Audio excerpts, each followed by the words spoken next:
What's up, everybody? As many of you know, I work for my dad and mom. I work at the church locally, but I also work for the Urban Alternative, which is our national ministry. We're on 1,000 stations in over 130 countries. I'm on a radio broadcast, including television. We train pastors and leaders. We have a training center. There's all of these great things going on. But one of the things that we wanted to do in 2018 is take a group of people to Israel. And so I was excited. I was like, I went through seminary.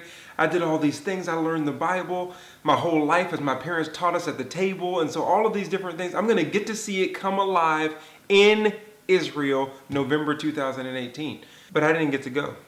You know why? Because I have another ministry called Family, and my wife is pregnant with number 5, and it was too close to our due date for me to get to go to Israel. But even though I couldn't go, I want to make sure that I kind of still get to go, and I want you to go with me.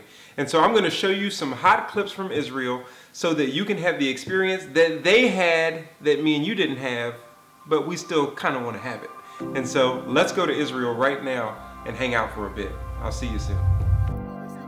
He knows, it says that he knew what he was going to do, okay?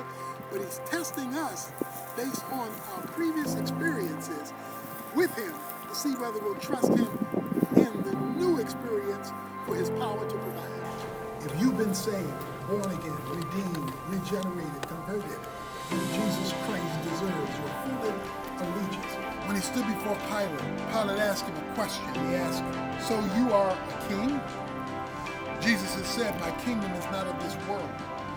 If my kingdom were of this world, my servants would fight so that I would not be handed over to the Jews. But it is my kingdom, and it is not of this world." So Jesus unequivocally says, "I am a king."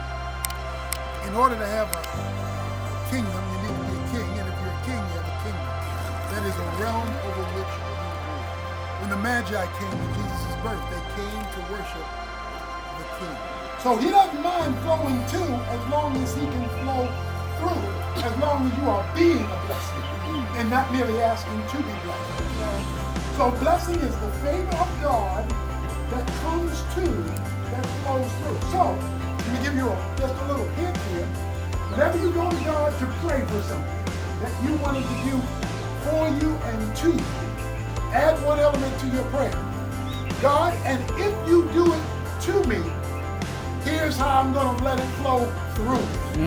Because once you tell God it's going to not flow to, but it's also going to flow through, he is much more apt to flow to because he knows it's going somewhere.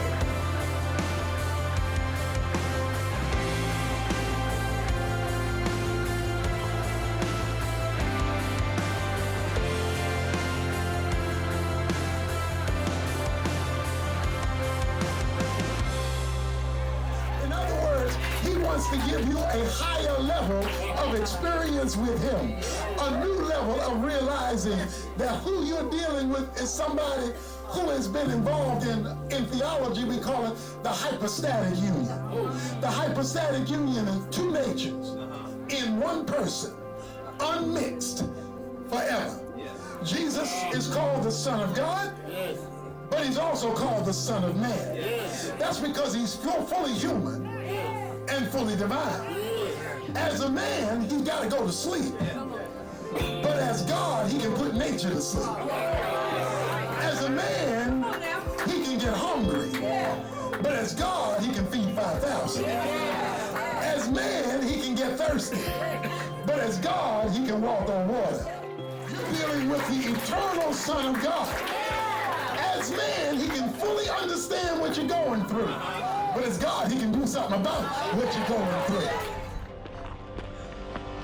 Jonathan, You're not here, Jonathan. What the problem is? We miss you, but Josh is recording a lot, so you'll feel like you've been here. Yeah. What does it feel like to you to be at the garden too? I mean, I know you've been here before, but seriously, when you come, like, what does it kind of evoke in you? It invokes a great reminder of the victory we have in Jesus Christ. It invokes inspiration. It invokes affirmation of what is being preached all the time. So all that kind of comes together and just kind of hits me. Bam. Bam. Bam.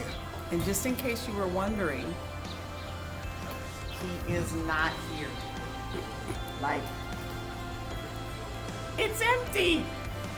That's a good thing. It's a good thing. It's a good thing. Yeah, It's an it's eternal thing. It's an exciting thing.